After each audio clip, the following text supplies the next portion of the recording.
I earned my degree online at Arizona State University.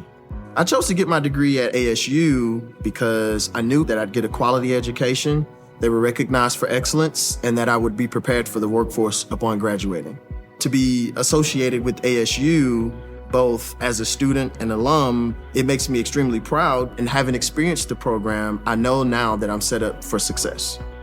Learn more at asuonline.asu.edu. This isn't your average business podcast, and he's not your average host. This is the James Altucher Show. Presenting the Archive. Classic episodes that remain timeless. The raw, unfiltered conversations from the early days in which people shared their failures and showed us exactly how they rebuilt everything from the ground up. So sitting at the dinner table with my brother, my dad would say, "What did you fail at this week?" And if we didn't have something that we had failed at, he would actually be disappointed. So the only failure for me feels like when I don't try something for fear. Like if I'm afraid to do it and I don't do it, then I've failed. If I do it and it doesn't turn out great, or I make a fool of myself, or I embarrass myself, or whatever, that's not the failure. I'm gonna show you what my product can do in and out of clothes. And she followed me down the hall, and I went in the stall with and without Spanx on with these cream pants, and she took one look at it and goes, "It's brilliant." And I remember one day I was working 24 hours, 7 days a week, which you have to do with this for many, many years, but this was early on in my journey. And I just started crying in the aisle of Office Depot. I just literally sat there and wept. And this man was like buying folders or something. He turned, he's like, "Honey, are you okay?" And I was like, "What is a bill of lading?"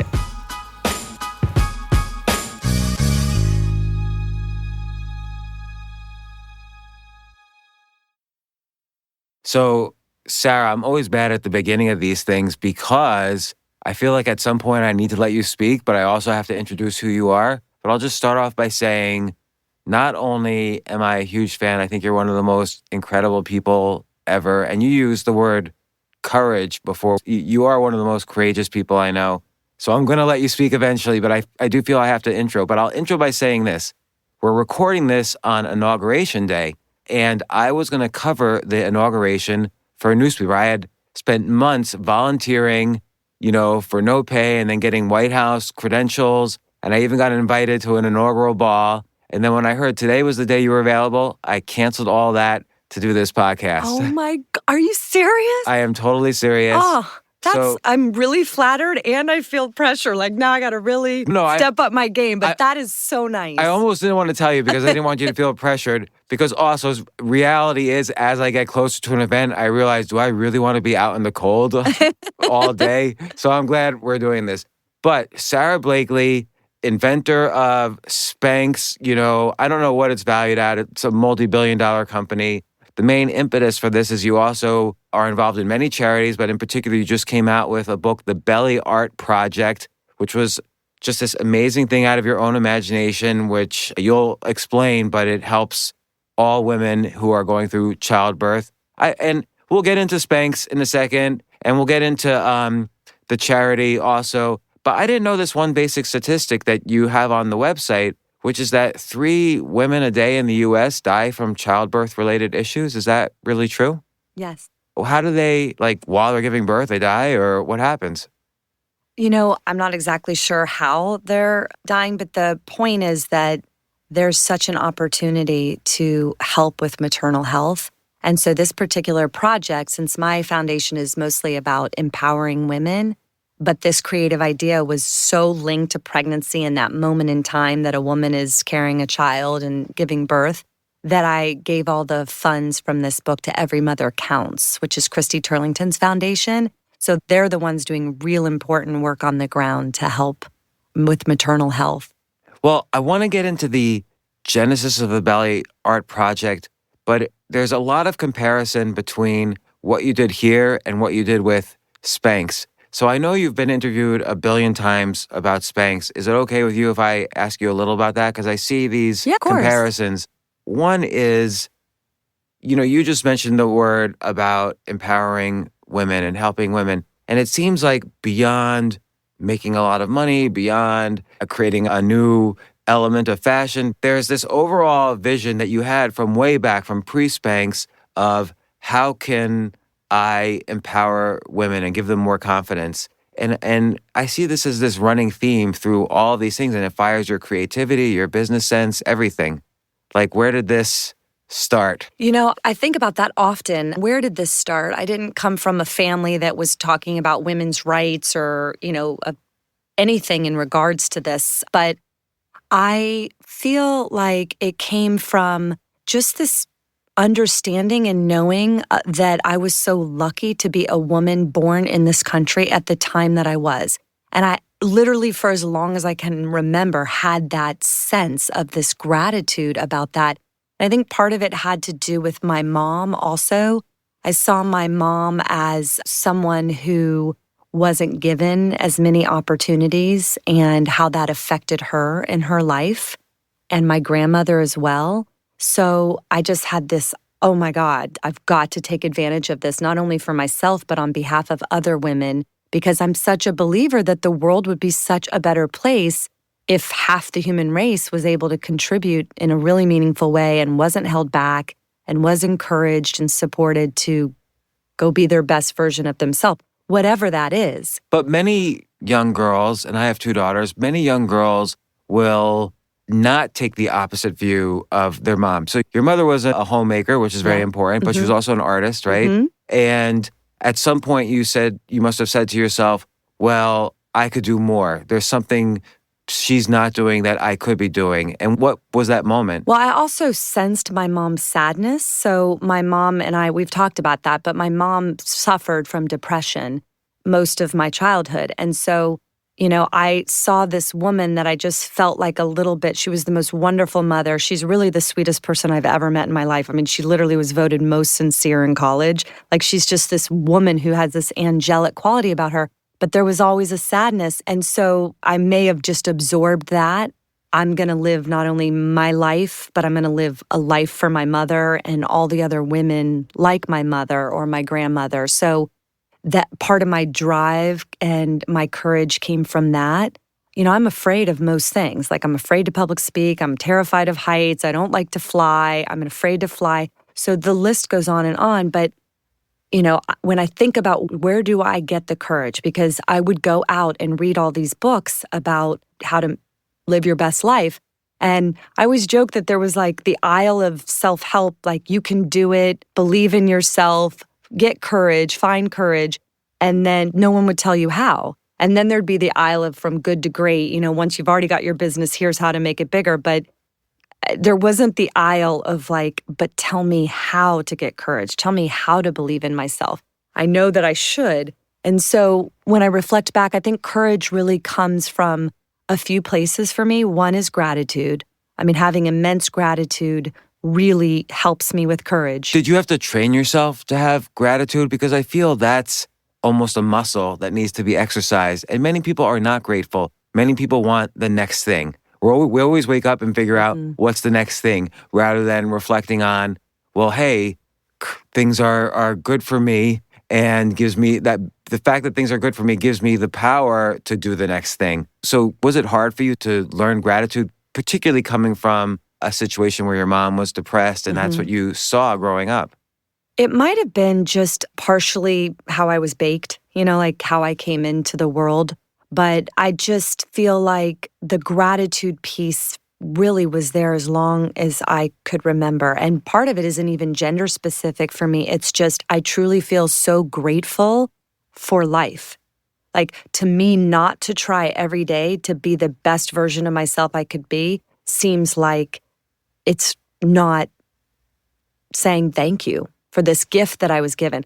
So the courage is one thing, gratitude is one thing that really gives me courage. The other one is embracing my own mortality. I think a lot of people don't really think about their own mortality until life kind of goes on a certain course and you might lose a parent in your later years or someone that, you love. And then you kind of have this relationship with that. But I had so many circumstances happen to me early on, but I really embraced my own mortality. And Like what circumstances?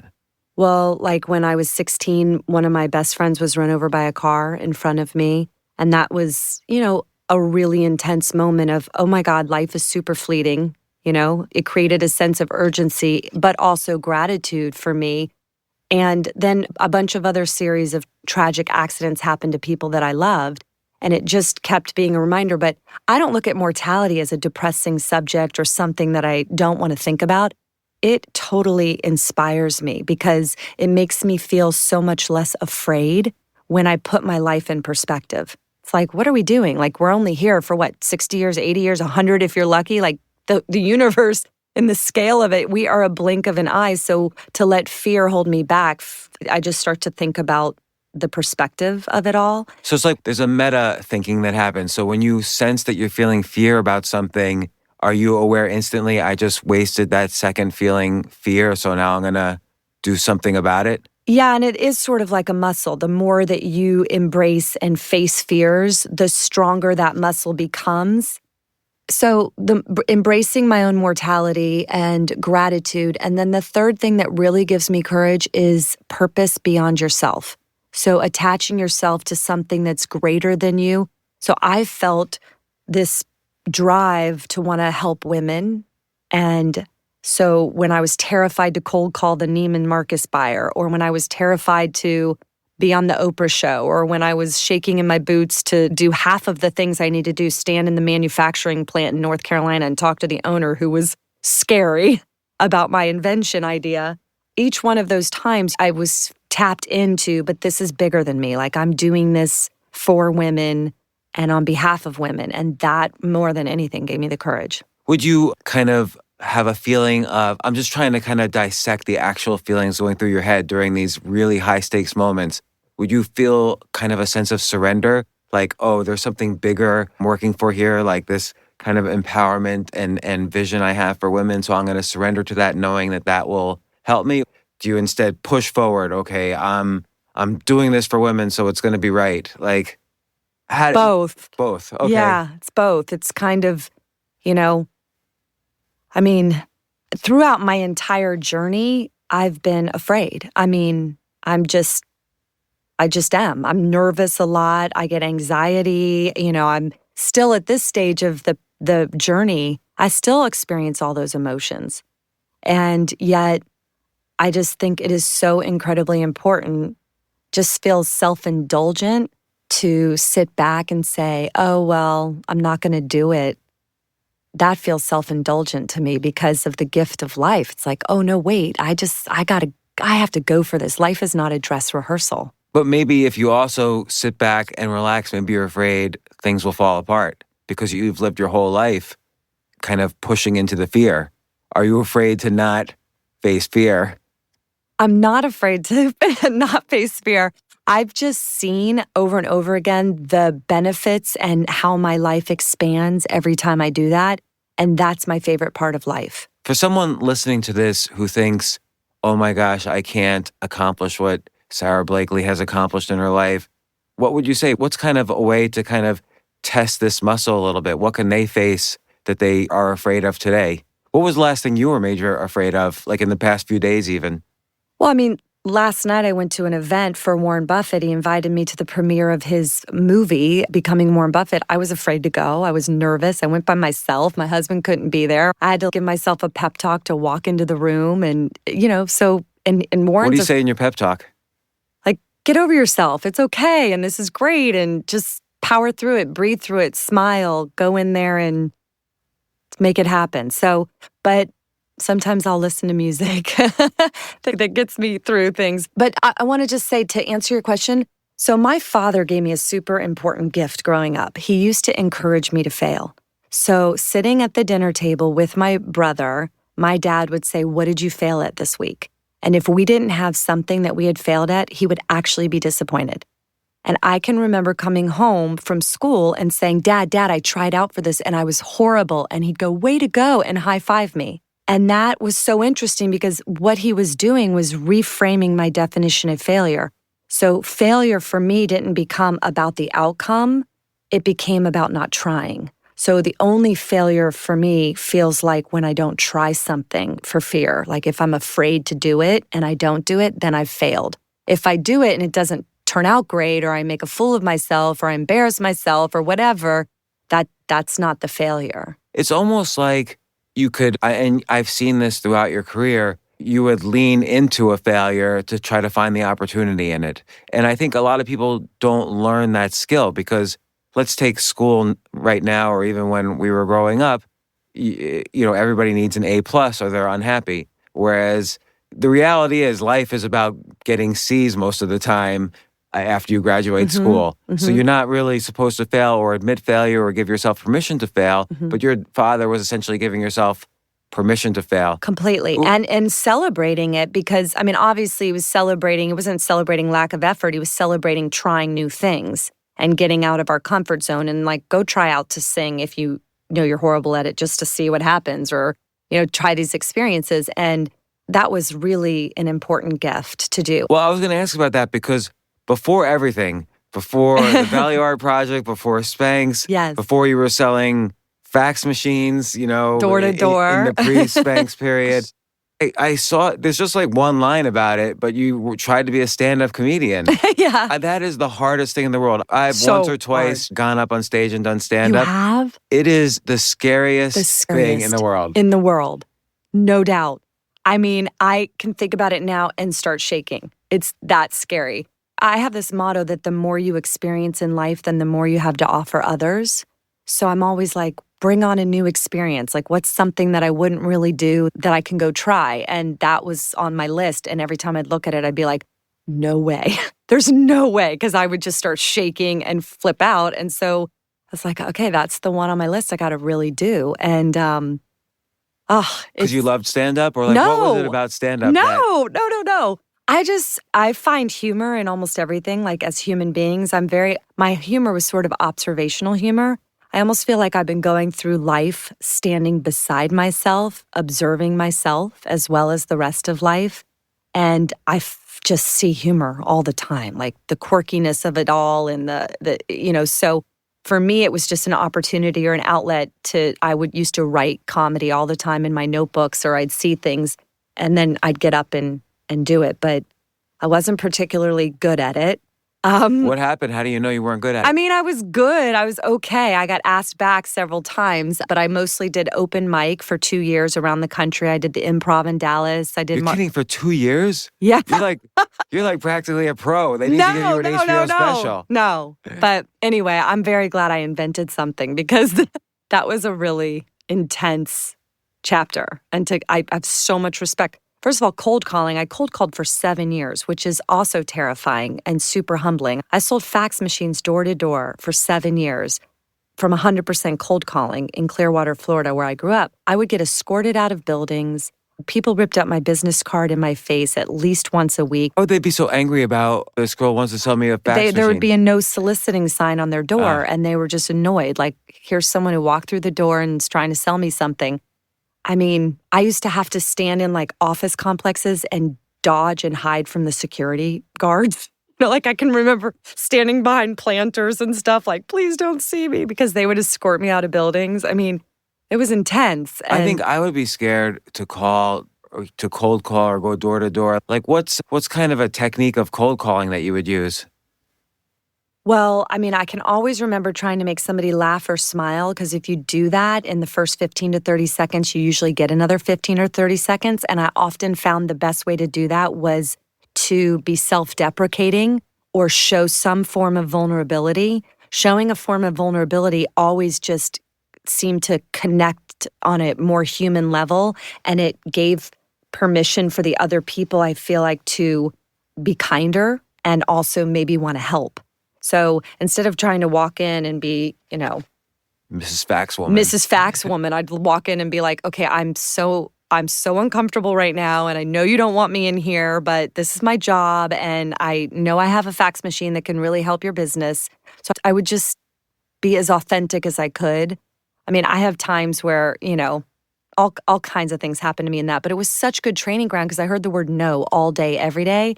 And so you just learn, you just got to keep going. And so hearing no didn't stop me when I was trying to start Spanx. And I heard no for a solid year. So you got this training in failure from your dad. You got this training in no from your first job. You got this training in dealing with fear in stand-up, because obviously getting up in front of a crowd and trying to make them laugh is scary. And now you're ready for Spanx.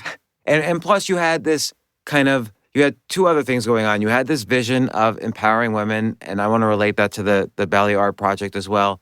And you also had you mentioned you listened to a Wayne Dyer tape, and that helped you with visualization and kind of moving forward. Do you want to describe the tape and what you learned from it? Absolutely. I was 16 years old, and my very close friend was just run over by a car in front of me and died. And my father left home. My parents got separated and ultimately divorced.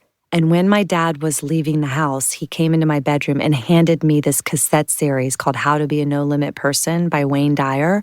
And he said, Sarah, I wish I had discovered this when I was your age instead of 40, and left. Why did you listen to the tape then? Because if I hand my 17-year-old daughter a tape, it's kind of a crapshoot whether she listens to it or not. I'll tell you why. It's what I talk about. There's always a hidden blessing in all situations. My life at that time was so dark and I was so sad. The gift that came from being through such an extremely traumatic event and such profound grief for the loss of my friend, and then my family was splitting up all at the same time. If anyone else at any other time had handed me this cassette series with this middle-aged bald man with a bushy mustache, like smiling at me, How to Be a No Limit Person, I probably would have thrown it in the closet. But I was hungry and ripe for anything that could possibly make me feel better. And the minute I put it in, I just felt like I could breathe. Everything he said made sense to me. And I quickly realized I'm in school all day, every day, and people are teaching me what to think, but nobody is teaching me how to think. And Wayne Dyer was the first introduction in my life of someone truly teaching me how to think in a way that could maximize my journey here, like visualization and manifesting things and law of attraction. And if someone's mean to you, don't hit the ball back. Like, you don't have to own that, It's like, don't get in the volley. Like, that's their stuff. They own it. And all of these things as a 16-year-old meant so much to me, and it sent my life on a different trajectory. So out of deep sadness and trauma and a really dark, bad situation, this wonderful thing happened that changed the course of my life. And I feel a lot of this is about kind of that middle ground between the two aisles of self-help. Here's where your business is going to go from good to great. It's all that in between of how do we go from kind of this bland self-help that doesn't really help to how do you achieve greatness? Nobody teaches that because people are doing it as opposed to writing it or teaching it. And you kind of found your own way through that to learn. And, I feel there's one other thing that happens, and then I kind of want to get into the genesis of both these things, Spanx, which has obviously been so important in your life, and the Belly Art Project. Seems like you have this way of looking at everyday things that people have looked at billions of times, and you look at it with a twist. So what if we take pantyhose and chop off the feet? Or what if we take a pregnant belly and turn that into a canvas of art? Like, people have obviously looked at pregnant bellies for a billion gazillion years, and no one turned it into a canvas of art until you came along. I mean, maybe someone did, but you made it a whole thing. And again, with pantyhose, you even dealt with this. Like, you cut off the feet, you figured out how to deal with the pantyhose rolling up, and you invented your own, kind of way of doing it. And everyone was asking you, well, don't you think somebody would have done this by now? Why do you think nobody did this until now? How do people learn that way of looking at something and saying, oh, it's not just pantyhose, it's this. It's not just a pregnant belly, it's this. How do you look at something differently? Well, I think part of it is this standing beside myself, observing myself live life. Like, if I'm not so in it, it's like, I don't know how to describe it, but I feel very aware. I'm very present in awareness of life happening around me. And I spend a lot of time thinking. It's one of my favorite things to do. And I find that time that you give yourself where your mind can just wander is where you really start to connect with this ability, and we all have it, but we don't spend as much time, how much time in your life or your day do you allocate to just letting your mind wander? And how do you let your mind wander without letting it wander to, well, then he said to me and I should have said back to him and blah, blah, blah, like kind of the downward spiral that many kind of anxious thoughts get into. And the majority of us are anxious most of the time. Yeah. It's where you do it. For me, I found my most productive thinking is in the car. And there's something about the rote activity of driving that's accessing a different part of my brain that then my mind can wander. So I actually have a fake commute. My friends call it my fake commute. I live 5 minutes from Spanx headquarters in Atlanta, but I leave an hour before work and I drive around Atlanta in my car on my fake commute because I have really great mind wandering then. And so I sometimes I spend hours just thinking with just background music on. And for me, now that I'm a mother of 4 under the age of 7, it's the car only, really. It used to be before I was married and before I had children, it would be in my apartment. And I just reveled in it. I loved it. And some days when you allocate time to have your mind wander, it does just stay in that kind of he said, she said, why'd that happen to me, whatever. But oftentimes it doesn't. So you give yourself permission for that if you realize you just spent your thinking time. Yeah, you're not supposed to judge yourself during this time. It's like, let it be what it is. But over time, for me, it's such an important part of my life. But again, it's like a muscle, like that creativity muscle. How do you veer back into thinking of things differently, like essentially creativity? Yeah, I want to ask everybody who's listening now to take inventory. How much time in a day or a week do you spend alone thinking? And that is where all of the answers come. That's where creativity comes. That's where it's an important tool for each and every one of us. And a lot of people are afraid to be alone and sit in their own thoughts. They're uncomfortable with it because it's not something they've done. I mean, especially now we have so much around us that is absolutely distracting us from ourselves. I mean, from iPhones to now there's televisions even in elevators. It's like the stimuli is coming at us from every direction now. So now I feel like you have to be even more diligent about this is my time. And, I read that Einstein, all his best thoughts came when he was shaving, which is another rote activity, something he was doing. His mind must have been in a certain place that he would have these moments of thought. So find out where and when in your life that happens for you. I happen to figure out it's in the car. So that's where I try to allocate time for myself to be there. Take a quick break. If you like this episode, I'd really, really appreciate it. It would mean so much to me. Please share it with your friends and subscribe to the podcast. Email me at altucher@gmail.com and tell me why you subscribed. Thanks.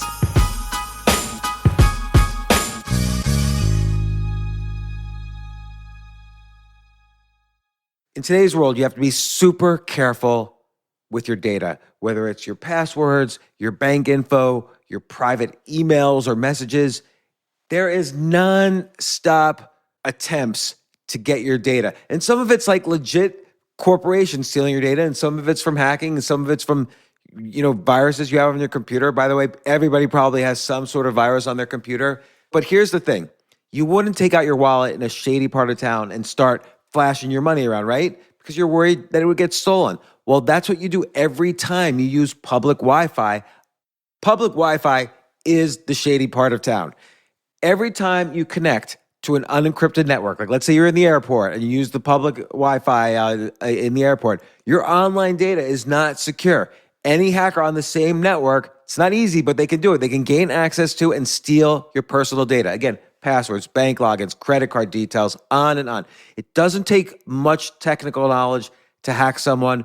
Some cheap hardware is needed. A smart 12-year-old is hacking you when you log into the airport Wi-Fi. Your data is valuable.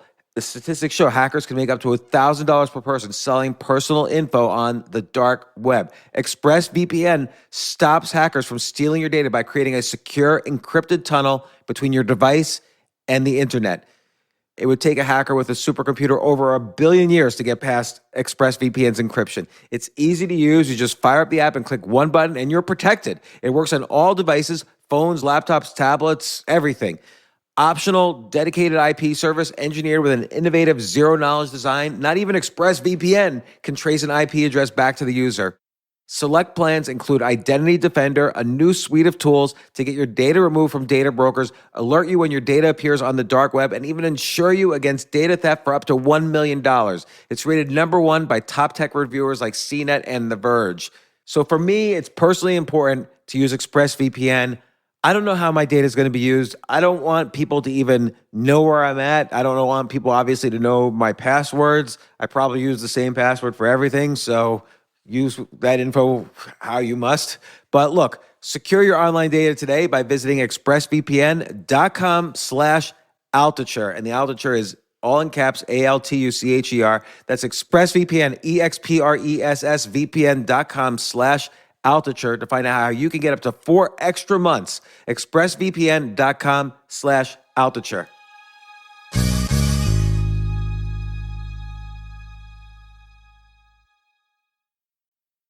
Like, what's an idea you've had that you didn't act on? Because you must have millions of ideas that you don't really act on. I have 56 pages, single-spaced of ideas. So you write afterwards, you write them down. Like, what's an example? I do. My assistant, who's been with me forever, like over 15 years, she's like, oh my God, Sarah, I mean, how many times has she had to print those 56 pages and then I just scan through them and I'll circle. Like, the belly art project was one of those ideas on these pages. So I get ideas all the time. Like, I had an idea the other day of inventing or creating a cape that you would put on in the salon that is breathable and keeps you cool because they're so hot. You're sitting under the lights of the salon and they put that black non-breathable cape on you and you're warm and hot. And I just thought, this is something that hasn't changed in a really long time. Someone needs to pay attention to this. Like, there's got to be, with materials now, a far better version that still stops the hair from falling on you but has some breathability. So that was one idea. I love how, again, it's these simple things. It's not like you're inventing a rocket ship to Mars, which may or may not be even useful to society. You actually have created things that are immensely useful to society. So which brings me finally to Spanx. You went to a ball or a party or whatever, and you realized you didn't want to have the feet on the pantyhose, so you cut them off. Well, I didn't want panty lines. So really, Spanx started way before I cut the feet out of my pantyhose. You know, that's the soundbite everybody talks about. But I had been doing, through Wayne Dyer, so much work on myself to prepare myself for that moment. And while I was selling fax machines door to door, I sat down one day. I was out of such frustration, like, this is not my life. Like, I literally had a moment. I pulled off the side of the road after cold calling 15 businesses that kicked me out. Did you cry? I cried all the time. And I'd listen to tapes to recenter my energy and get me self-motivated again. And some days I'd go cold calling and I wouldn't even tell my boss, but I wouldn't go through a single door that day. Like, I'd go sit in a park all day and then go back because we always had to report back at 5. But some days I just couldn't even get the courage to walk through a door, you know? And then the next day I'd be like, okay, I can do this. But, you know, the idea for Spanx came to me because I was so specific. I woke up, I pulled off the side of the road and I was like, I'm in the wrong movie. Like, this is not supposed to be my life. Cut, call the director, the producer, like, this is not me. And I went home that night and I wrote down what I was good at. And in the column of what I was good at was sales. And I started asking myself, why? Why am I good at sales? What is it about sales? I deduced that I liked being able to offer something to somebody else that they needed or didn't know that they needed, but then helped them or changed their life or made their life better. And so I wrote down on a piece of paper that night, I want to invent a product that I can sell to millions of people that will make them feel good. I like how you use the word invent, and it seems like that's an important word for you, because like you can say with Spanx, what you created was you were almost like a fashion designer for underwear, but you elevated to the point where you could say, no, I invented something. Why do you think the word invent is important as opposed to other words that you could have used to describe yourself at that time? Well, for me, it was really important to also help me get people to pay attention to me. I had no money to advertise. I started Spanx with $5,000 in my savings out of my apartment. And so invent sounded also more newsworthy than here's a designer. And I also got a patent on it. I wrote my own patent. But even as you've said, patents are not really enforceable. Like if someone sued you or if someone stole your idea, you weren't going to sue them. You didn't have money to sue them.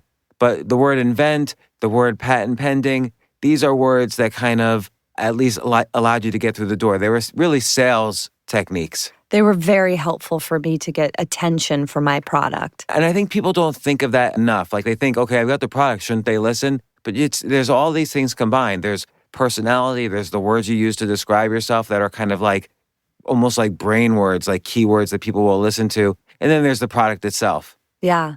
Maybe, I paid such attention to the value of a word when I was doing stand-up comedy because I would write comedy, I would write jokes or write storylines. And one night I would get up and the audience would laugh hysterically. And if I changed one word in the delivery, it would be like crickets. It's almost like you focus grouped language. I really did through comedy. I mean, I realized that the value of even punctuation and pausing and cadence of it is critical to how you connect with other people and how you can get them to feel connected to you or to pay attention. I think Mark Twain has a quote that I love that, in language, the difference between one word could be the difference between being hit by lightning or a lightning bug, That's interesting. And so, I discovered that. So with the stand-up comedy, how that ended up translating to me with Spanx was I used all the humor and the marketing in the language on the packaging and through Spanx. I mean, even naming the company Spanx was a real risk at the time. I mean, it's become a household name, but at the time that I decided to name it Spanx, it was super risky. I mean, people hung up on me. They thought I was prank calling them. A lot of department stores in the country wouldn't sell it because they found it offensive. Particularly if they couldn't see the X, like if you were saying it to them. Yeah. But you wrote once or said once how the K sound was very important to you, and you were thinking about like Kodak, it starts and ends with a K. Yeah. And so you wanted to have the K sound in there. I did. I spent a year coming up with horrible names for Spanx. I mean, I'd write them on scrap pieces of paper in my car and in airports on rental car agreements. Like, I was just always thinking about it. And then when I narrowed my thinking to Coca-Cola and Kodak being the two most recognized names in the world at the time, and I was like, what do they have in common? Like just playing with them in my mind, and they both had that strong K sound. And then it's this weird trade secret among comedians that the K sound makes your audience laugh. So I was like, okay, well, there's something to this K sound. Let me want my invention to have that in it. And almost instantly, the word Spanx came to me while I was sitting in traffic. Of course, there's a sexual aspect. Yeah, I was a little edgy. It was edgy. It was like naughty. It made your mind wander. It made everybody laugh. Yeah, but I always say Spanx.com. You got to spell it right, or you get a real treat. Like my mom sent her whole luncheon when I first started to the wrong website, and that wasn't pretty. So. What I also admire is there was a certain patience. Like you first came up with the idea, and then there was 2 years before the idea came to me. Yeah. Well, I put it out in the universe. So I wrote down on a piece of paper, I want to come up with an idea or invent something that I can sell to millions of people. And then it didn't come for 2 years, but I didn't squander any idea. So a lot of people think I cut the feet on my pantyhose for like months. I did it one time, and I literally was like, oh, are you my idea? Maybe you're my idea. I was so sure. I like the idea of asking, are you my idea? Oh, yeah, for sure. I was like, it's like that children's book, Are You My Mother? Each page, I don't know, I have all these small children, so I'm reading all these books, but every page, this little bird's like, are you my mother? And he's saying it to like a bear and then a crane at a construction site. And I was like, are you my idea? But I was going to find out no matter what. I had no idea when I started pursuing footless pantyhose as an undergarment option if that was the idea. But the genesis for Spanx, once it came to me, was I just wanted to create the perfect canvas under clothes. So I look at clothing. I was a woman and I spent money on these clothes. I look at the clothing as the paint and Spanx as the canvas. Like if you don't have the right canvas, it affects the painting. And all the undergarments that were out there in the world left bulges or lines or a panty line or, just didn't look great. And I'm like, I just want some invisible kind of canvas that I can hardly feel underneath my clothes, that's super thin and lightweight, that makes my clothes look amazing on. And But like, if I had been you at that point, I would think to myself, there's 4 billion women in this planet wearing undergarments. Why am I going to come up with something? I can't tell you how many times I thought that. Like every other day. I'd have this whole mental dialogue and I'd be like, who am I? I sell fax machines. I'm from Clearwater, Florida. I've never taken a business class. Why would I be the one to think of this and do something about it?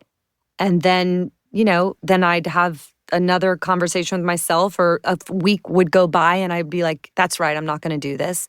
And then there'd be this other feeling that would come over me and I'd say, but what if you are? Like, why not? Like, pursue it. And my life was so bad at the time that I often say, like, if you're in a place in your life right now that's super bad, be really grateful because, I find it when things are the hardest, it's when you feel the most inspired to make change, or when things are really bad. So I was selling fax machines door to door. I was dating the wrong guy. I was like not in a good place in my life at all, feeling completely like I was in the wrong movie.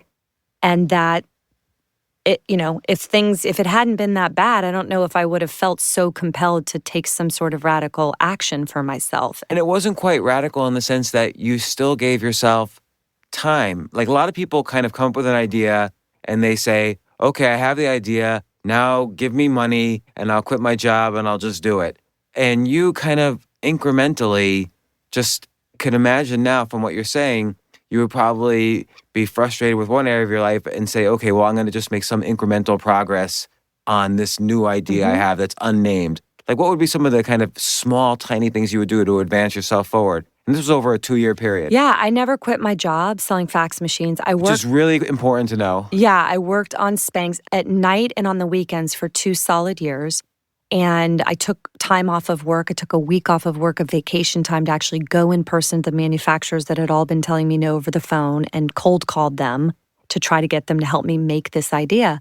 But it is really important to know that I didn't just say, oh my God, I have this idea and I quit. I tried to really be calculating on how I could use the money, and I needed my health benefits with my job for as long as I possibly could before I took the leap. And so, again, I think part of your kind of mutant superpower is that, on the one hand, attach yourself to this higher vision of empowering women, and then on the other hand, you're able to infect others with the excitement you had for this product. So when did you start to really see how other people would be infected with the enthusiasm for this product? Well, I find that so important. I didn't have the most experience in the room. Certainly didn't have the most money in the room, but I cared the most. So those things that are commonly listed as excuses why people don't try things, you right off the bat realize you didn't have them. No, I mean, I'd never taken a business class. I'd never worked in fashion or retail. I grew up on a beach in Clearwater where everyone wore T-shirts and cut-off shorts year-round. I'm going against a multi-billion-dollar industry filled with experts that all day long think of what should be next. But I think the reason why Spanx is still around now is because the one thing that I had that they didn't is I cared the most. And that passion is so important. So if you've got an idea or you're trying to mobilize other people to help you, you have got to be extremely passionate and have energy when you're talking to them and smile and just be infectious in how enthusiastic you are. And so, for example, when I cold called all these manufacturing plants in North Carolina, they all sent me away. They're like, no, thank you, not interested. And it was a couple weeks later that one mill owner in Charlotte, North Carolina called me and he said, quote, Sarah, I've decided to help make your crazy idea. And when I asked him why he had the change of heart, he said, I have 3 daughters. And the 3 daughters had told him, Dad, this is actually a good idea. You should do it. But what caused him to even share it with his daughters at the dinner table was my passion. He's like, I don't think this is a good idea. He's like, I got to be honest. And I'm not sure, what, if anything, this is going to do.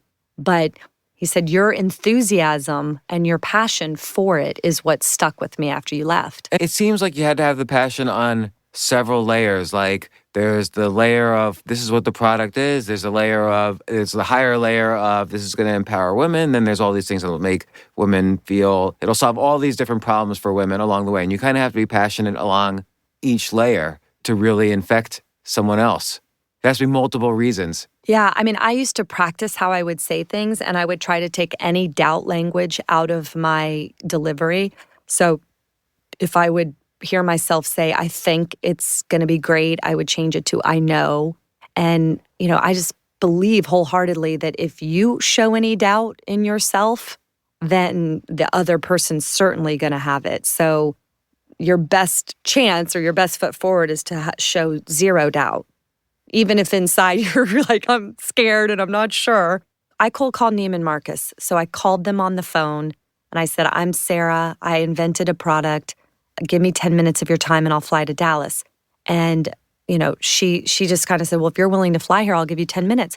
But in those 30 seconds that I had with her, the first thing I said was, I'm Sara. I invented a product that is going to change the way all of your customers wear clothes, and they won't be able to live without this. And she's like, what? What is this? And then, of course, she says, well, mail it to me. And I'm like, no, I'm not going to mail it to you. Because she probably gets those calls every day. Yeah. I was like, no, I'm not going to mail it to you. I mean, I knew from cold calling that my best shot was in person. And she's like, well, I really need you to just mail it to me and I'll circle back up with you. And I said, no, it's an invention. I'm very protective of it. And I need to be there in person to show you. It's only going to take 10 minutes. Please give me those 10 minutes. You won't be disappointed. I like how you say it's an invention as if that implies somehow she has to see it in person. Yeah, exactly. It doesn't mean that at all, but you kind of say, well, it's an invention. You have to see this in person. And then what happened is I show up and she's like, first of all, impeccably dressed. This woman is like Neiman Marcus headquarters in Dallas. Please, her pen matched her belt. It matched her shoes. I'm sort of disheveled. I come in, I've got my lucky red backpack from college with me as my presentation bag, and my friends begged me not to bring it. They're like, Sara, do not go to the Neiman Marcus headquarters with that red backpack. They're like, buy a Prada bag, return it the next day if you need to, but don't show up with that bag. And I'm like, but it's good luck. And I literally had this red backpack with a Ziploc bag of the prototype in it from the mill and a color copy of the packaging that my friend and I had created on her computer. She had just finished graphic design school. And so that was my presentation. And 5 minutes into it, I'm totally losing her. I mean, and that's when I just stopped and leaned in and said, you know what? You need to come to the bathroom with me. And she was like, what? Excuse me? I'm like, please, I know it's a weird request, but will you come to the bathroom with me? I'm going to show you what my product can do in and out of clothes. And she followed me down the hall, and I went in the stall with and without Spanx on with these cream pants. And she took one look at it and goes, it's brilliant. I get it. And I'm going to try it in 7 stores and see how it goes. So you literally had skin in the game, as they say. And that's the way to do things. You have to get skin in the game. You can't be like every other presentation. You have to put yourself into it. Yeah. But like all my training of being okay with being embarrassed, is mission critical in creating something like this. I mean, it's super embarrassing to ask someone and, what are they going to think of me asking them to come to the bathroom? But I was going to go there. But there's also this kind of like bonding technique where you asked her to do a favor for you. Hey, come to the bathroom with me. And so she felt, her brain starts to feel like, oh, I'm the type of person who will go to the bathroom with Sara. So it kind of makes her more likely to say yes later on. This is kind of a cognitive bias we have. I was thrilled. And then, But I just want to ask about that too. So she ordered for 7 stores. Which was unbelievable. Right. Like, and it was you my probably weren't first ready for account that I was calling on.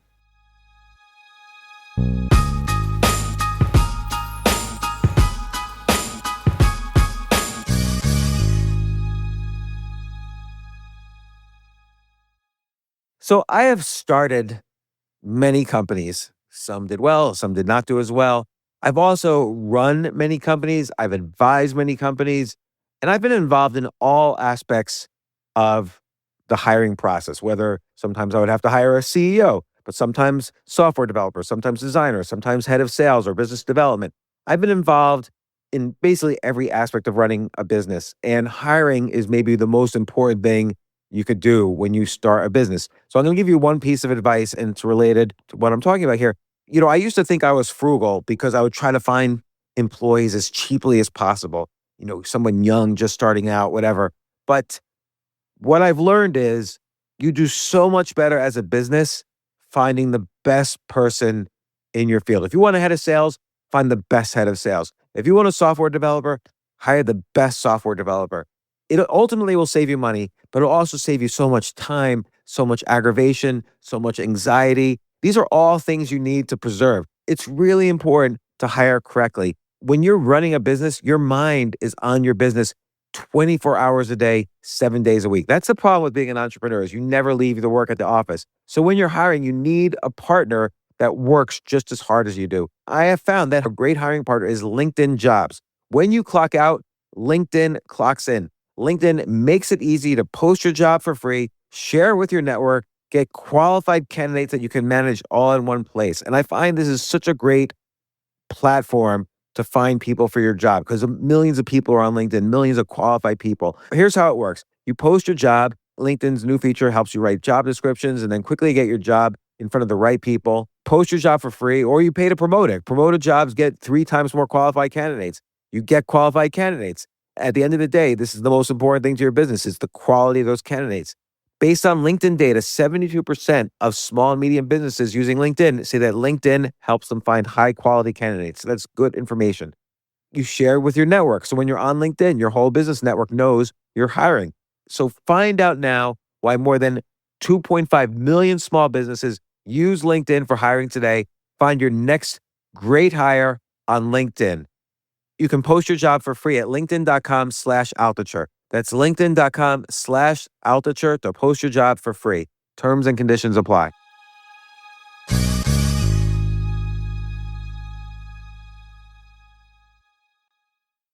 I noticed throughout your story, you have this ready, fire, aim mentality where you get ready, you're all ready to go. Now you have to fire before you have to aim.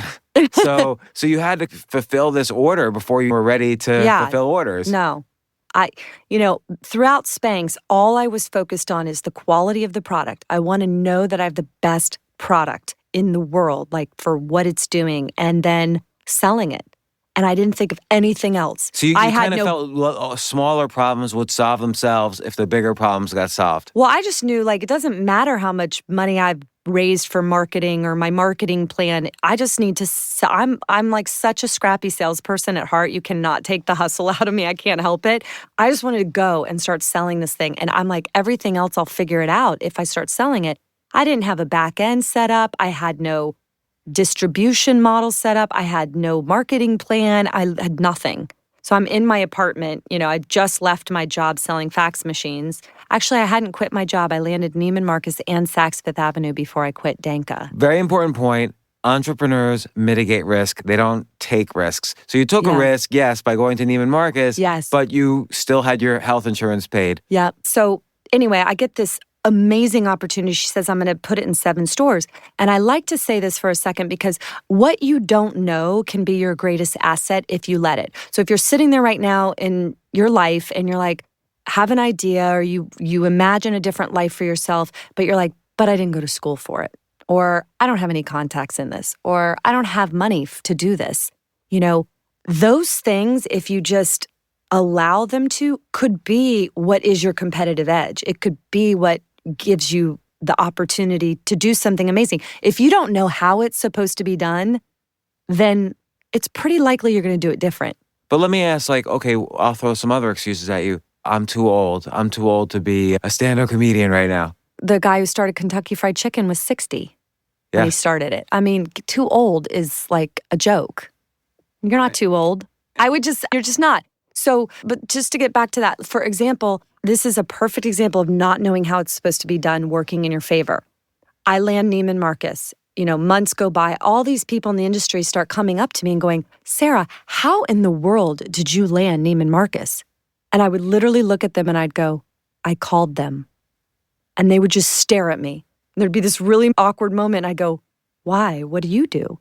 They're like, well, we go to trade shows. We've been going for 6, 7, 8 years. We set up our booth. Every year, we're hoping the Neiman Marcus buyer comes by our booth or takes an order from us. And I'm looking at them. I didn't even know there were trade shows. How did you get the buyer on the phone? I kept calling like I did when I sold fax machines until she picked up. So you would call? I'd call and call and call. I'd get her message and I would not leave a message. And then one day, it took maybe a week of calling sporadically throughout the day, every day, she picked up.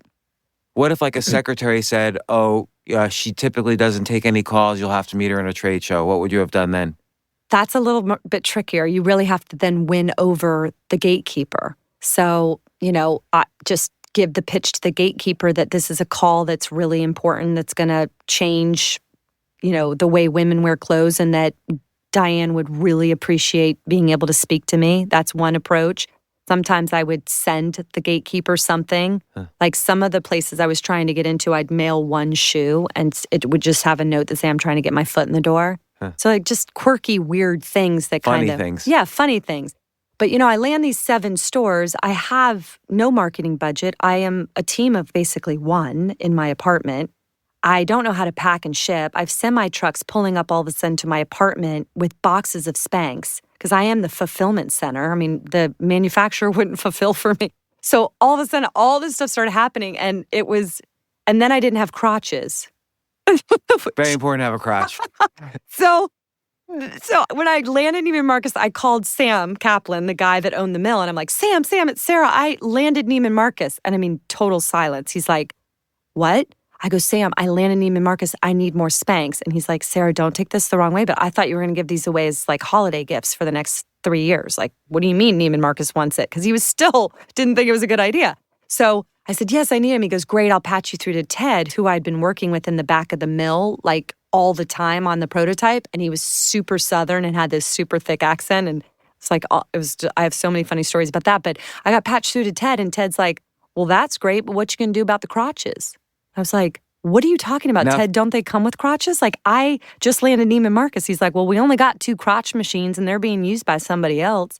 I'm like, what? I just landed Neiman Marcus and I have no crotches? Like, and I remember What does thinking, it mean to not have a crotch? I still don't understand. yeah, like there's no crotch in the garment. Like, it's a separate piece that needed to be sent to the mill and like put in. It's a little thicker somehow, or I don't understand. It's a cotton crotch. Okay. Women listening will know the importance of Okay. this. So anyway, I remember thinking, I don't know where to go for a crotch. Like, where do I look for a crotch? I actually looked in the yellow pages under crotch. Under crotch. And it's not there. And then I found out that there's a fancy word for crotch, which is gusset. And so that helped my search a little bit. And then I had like crotches being FedExed from all over the world to my apartment. And my roommate at the time would come home she was a teacher, and she'd be like, you got another crotch in the mail.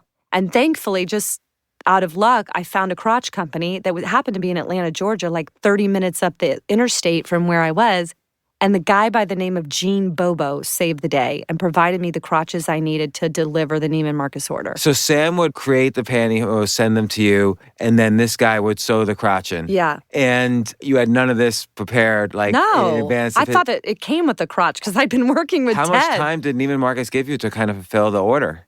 I believe they wanted it in 2 weeks, and I think I ended up delivering it in 3. Okay. Yeah. But then, I'm up all night packing and shipping and trying to figure out how to make the deliveries specific to how Neiman wants it. I had to go stand in Office Depot and learn about a bill of lading and a manifesto. And I remember one day I was working 24 hours, 7 days a week, which you have to do with this for many, many years. But this was early on in my journey. And I just started crying in the aisle of Office Depot. I just literally sat there and wept. And this man was like buying folders or something. And he turned, he's like, honey, are you okay? And I was like, what is a bill of lading? And like, he's like, let me go get someone. What is it? I still don't even really know. It's something you have to attach to the outside of boxes that have to go to Neiman's and Nordstrom and Bloomingdale's. Like, I really don't even know. I'll tell you this, that as an entrepreneur, you know this, you learn very quickly what you're good at, what you're not good at. And as soon as you can afford to, hire your weaknesses. And usually your weaknesses are what you don't enjoy. And as an entrepreneur, you don't have the money, so you're every department. I was the before and after butt model. I literally took a picture. My friend took a picture of me in and out of the Spanx with the pants on. I went to Kinko's, laminated, and stood in department stores, and that was my collateral, my own butt, showing it looked not so great and then much better. And I was also the packer and shipper, and I was trying to figure out, I was cold calling all of these big accounts. And so very quickly I was like, oh, I cannot be in the production side of this. So even though you had this sense that, okay, if I solve the big problem, i.e. sales, just sell it. The smaller problems will take care of themselves, and yet they're still frustrating. You have to get through the frustrations of solving the smaller problems, at least initially. Yeah, I mean, I went about it in such a different way. I read about and learn about all these people that, raise so much money before they've even really made the first sale. Like they have, and I guess I just didn't do that. I didn't really understand the whole VC thing, or I literally was so clueless. I didn't have any contacts. I didn't know how any of that worked anyway. But I was like, you just make it, and you make what you can afford, and you sell what you can afford, and then you use that money to buy more. And then when you sell that, you use that money to buy more. And then that's just been what I've done. And I still own 100% of Spanx. It's been 16 years. I started it with the $5,000 from selling fax machines door to door. When did you quit the job for selling fax machines? After I had landed Neiman Marcus in Saks Fifth Avenue in October 14th of 2000, I sent a gift basket of my product to Oprah, and I found out that Oprah chose the product as her favorite product of the year on that Oprah Favorite Things show 3 weeks after I officially quit my job.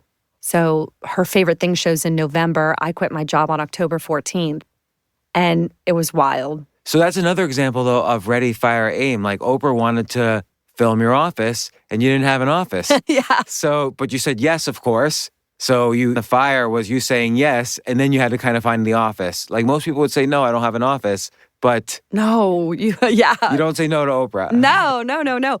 Yeah, it was, they showed up with all these fancy clipboards and lighting and a whole crew to my apartment in Atlanta. And they said, Sarah, we decided on the plane we want to film you in your headquarters. And I was like, you're Spanx here. headquarters worldwide. I was like, you're here. And they kind of looked at each other and they went, oh. And they said, and we want to film you having a staff meeting. And I was like, really? Hold on a minute. I called Connie that I'd met at Mailboxes, etc., and a few friends and said, can you please leave your jobs immediately and come to my apartment and look like you work for me? And that we sat in a circle on the floor, and that was my staff meeting for the Oprah Winfrey Show. Oprah also, they said, when they called, they said, you have a website, right? Because we can't choose you if you don't have a website. I didn't have a website. And I was like, yes. When is the air date? Yes, I have a website. And then I was like, how did you put together, did you have e-commerce on the website once you put it together? my boyfriend at the time, who was a healthcare consultant, helped me figure it out. There was a company called bigstep.com when they were giving the templates and the back end for websites. I just scanned in a color copy of the packaging, and that was my home page. I paid $18 a month for the merch account, the credit card fee. That was my website for 2 years for Spanx. My entire website cost me $18 a month for 2 years. And it was just the color copy of the packaging and then a buy button. And I put some images of photographs I took of my friends in the product. So speeding ahead now, Yeah. I want to get to the Belly Art Project Yes. because there's so many parallels between this and Spanx and creativity and your global vision of how you live your life. There's a book, The Belly Art Project, which you put together. It's photographs of you and many people you know who have painted these amazing paintings on their bellies and then took photographs of themselves in these beautiful situations. I just want to describe the very first photo is of you. You painted a basketball on your belly and then you're on a court in a basketball game. And it honestly looks to me like you're kind of defending the basketball against all these players. And that's your belly with the basketball painted on it. So how'd you come up with this idea? So the Belly Art Project came to me at 3 a.m, 3 days before I delivered my son. I literally woke up from a dead sleep and thought, my God, my body is incredible, like what a woman's body can do. And I saw this belly and the form my body was in, and I thought, it may never be in this state again. Like in 3 days, I'm delivering my son. And what can I do with it? And I saw it as a canvas, like my belly as this beautiful canvas. And I literally wanted to turn my belly into objects. So I wrote down on a piece of paper, watermelon, beach ball, basketball, Mr. Potato Head, and went back to bed. And I woke up the next morning, I stared at the piece of paper and I'm like, really? Am I going to do this? And then I called a friend and said, could you come over and paint my belly, these things? And he got his friend who was a photographer, and we ran around Atlanta, and I painted a watermelon on my belly, and I literally went into the grocery store and bellied up to the watermelon display and put my belly on top of all the other watermelons. And then the beach. That photograph's in the book? Yeah. And then the beach ball, I went to like a public pool with families in Atlanta and walked right through the whole complex and got up on the diving board and sat there with my belly as a beach ball. And it was just fun and playful. And my idea was to give these pictures to my husband as a gift when my child was born, our child was born. And I also thought it was a really cool way to capture it for my child too. You know, when they're older, instead of just, here's mommy pregnant, it's like, you were the basketball or you were the watermelon in there. And then when I gave it to him, he just said, Sarah, you got to do more with this idea. It's really cool. It's super creative. The pictures are unreal. And it sat in my drawer for a couple years. And then I sort of started getting up the courage to ask other women if they would do it.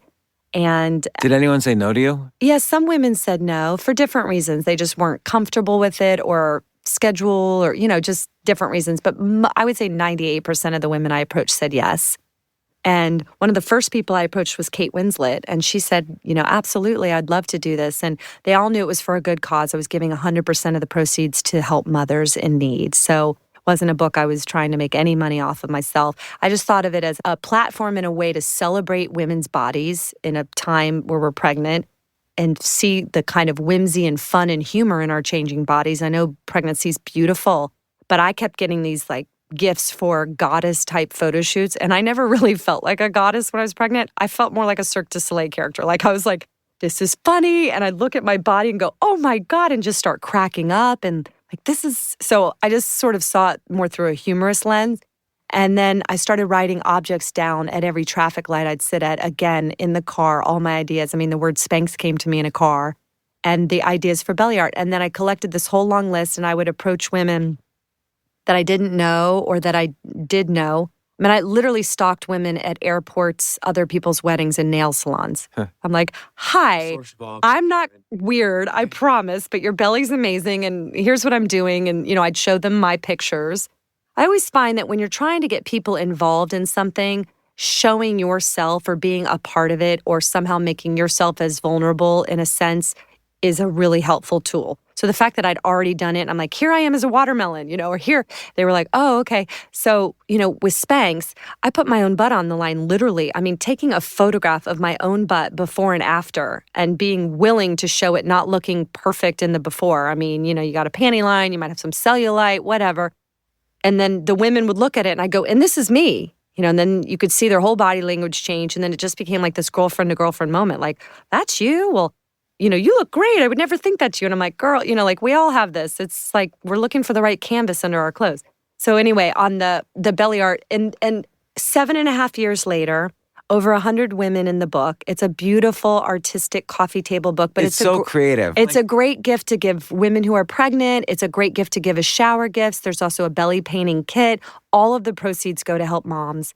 So I just thought it's like a really I'm just very proud of it, and I think it's very artistically beautiful. And I mean, many of the women you asked really got into it. Like you mentioned Kate Winslet. She did a bunch of photographs in there. I think she did the eyeballs one with a friend of hers, and it's like both bellies are each of an eye, and then there's like a mustache in between. Yeah, we made that face. We paper machéed that nose and created those huge glasses out of foam core and traveled with a paper maché nose to England.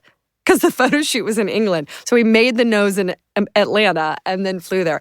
But I mean, this whole project was done with like super scrappy. My childhood friend Chelsea was between jobs. She's like, Sarah, I'll do this. I'll take this on. I mean, she's got the most hysterical stories on the shoots I couldn't be at. She's flying around. She's trying to hand-make props and find props. And, you know, and the women were all so amazing. Half of them are famous, but half of them aren't, you know. And we got a military mom in there that was a Black Hawk pilot. We have stay-at-home moms. Oh, yeah, she had the helmet. Yeah, she had the Black Hawk helmet on her belly. So, yeah, so check it out. I mean, and it's all going to help every mother counts. And I joined Instagram. So I got to tell you, one of my fears was social media. I've never been on social media. And 3 months ago when I launched the Belly Art Project, my team had kept talking to me about it, and I was really genuinely scared. I'm going to face this fear, but I also want to do it because it's the right time to promote this project and to spread the word about this book. And I've been on Instagram for 3 months, so please follow me. I'm at Sara Blakely. Please be my friend. I have to say I'm loving it so much. My team was like, please do this, Sarah, you know. And I was like, no.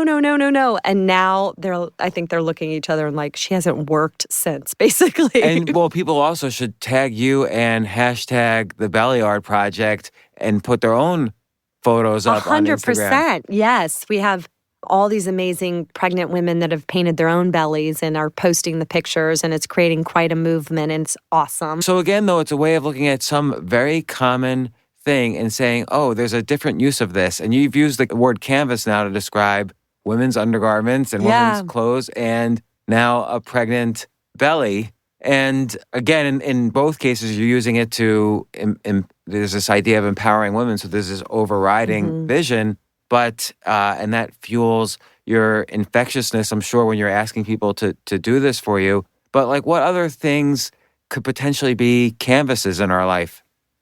I'm just asking this out of the blue. You might not have an answer. I mean, anything. Well, for me, as far as products go, I look at everything and I like to ask why. So I could look at this table sitting between us and I'm like, who invented the table? And how interesting. And who was the first person who did that? And what were they thinking? And is that the right way it should still be created? Like, when's the last time tables changed? Or is there a better way? Or, find things really interesting. Like the men's undershirt is part of why I went into men's for Spanx. I mean, there was no big business plan or any kind of researching the market opportunities. I don't operate like that. I operate very much from gut and very much from product. Like if I can create a product that's going to change lives or make your life better or be a better option, that's where I get my energy. And then I let the rest work itself out. But the men's undershirt has been the same since 1918. It was invented in 1918 and literally no one's paid any attention to it since. So like 6 or 7 years ago, I started playing with that. Like, well, why do some things evolve so rapidly and some things you look at it and you're like, man, that is really the same. Well, why hasn't that? Like, for example, I broke my leg last year snow skiing and I was like fascinated by crutches. I was like, man, this is crazy. I've got to invent a better crutch. The crutch hasn't really changed since like the 1500s.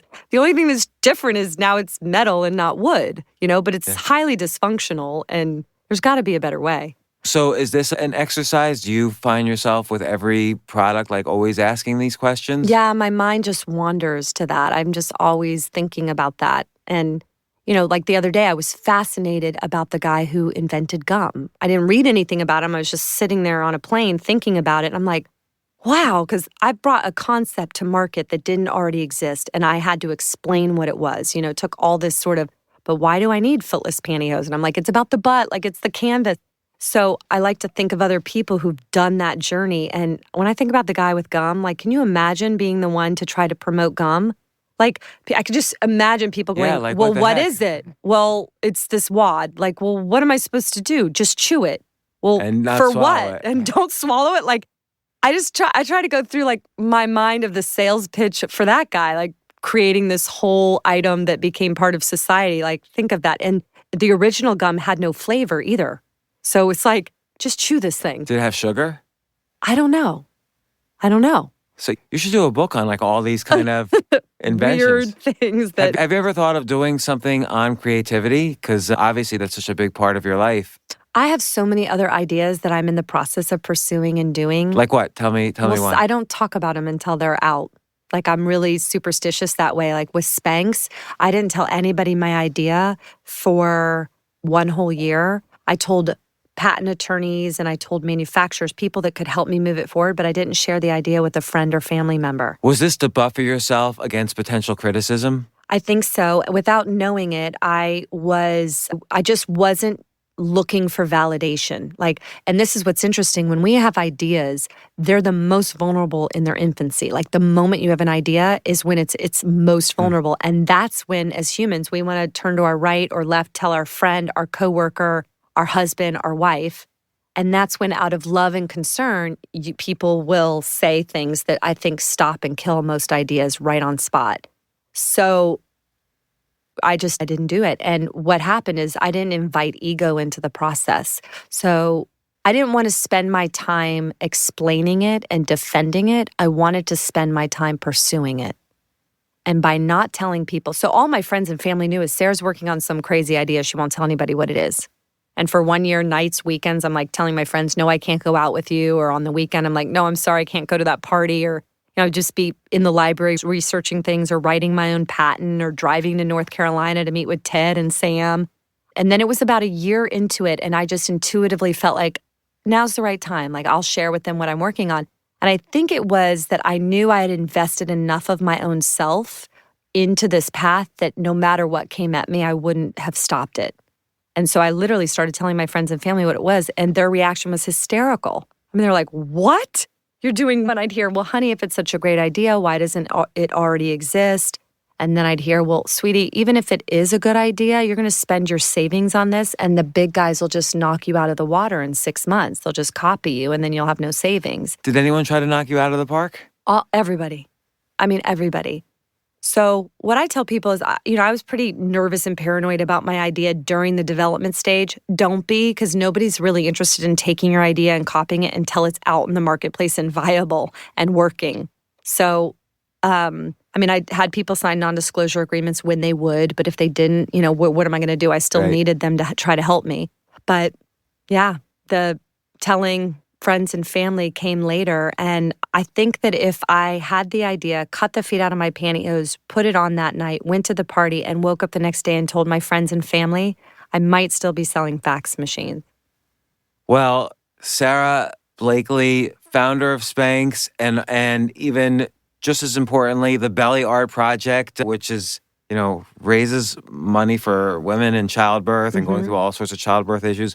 Plus, it's an amazing work of art. Like, you should kind of send them on display in museums. The photographs are beautiful.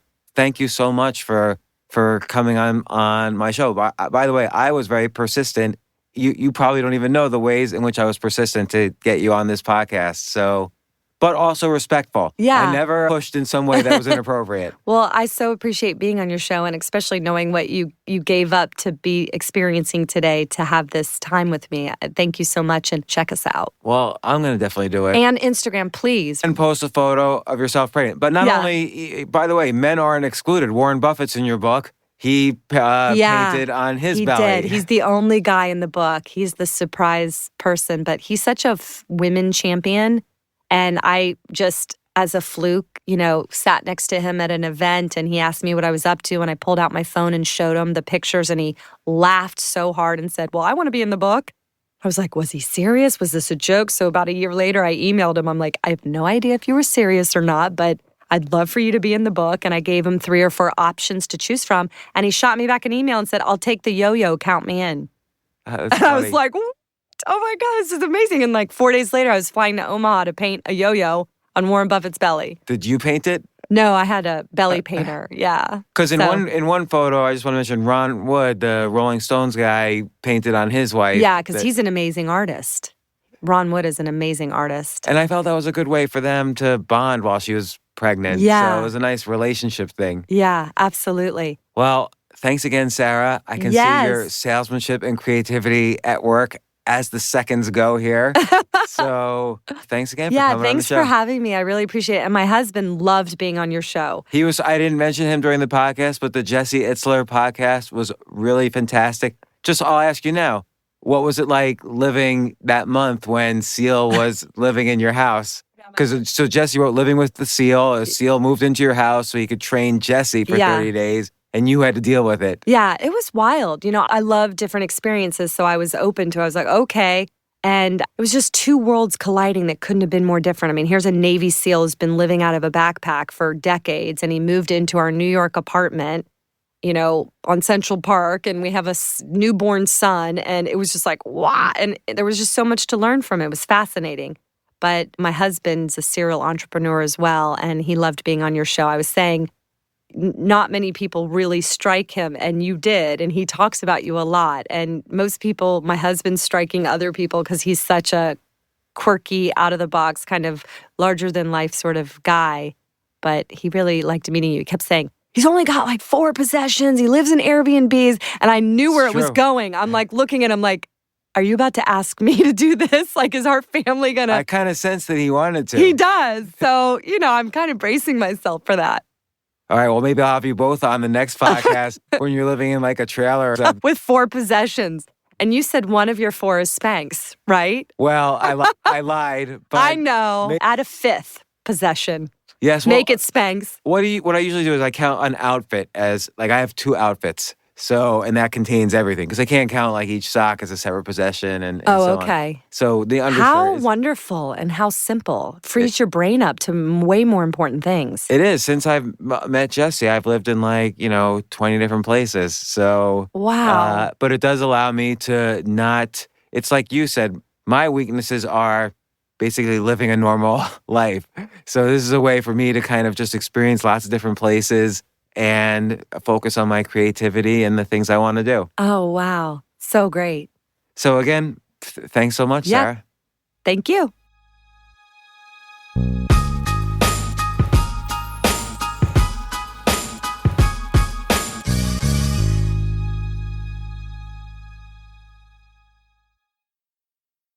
Pluto TV has thousands of free movies and TV shows. What?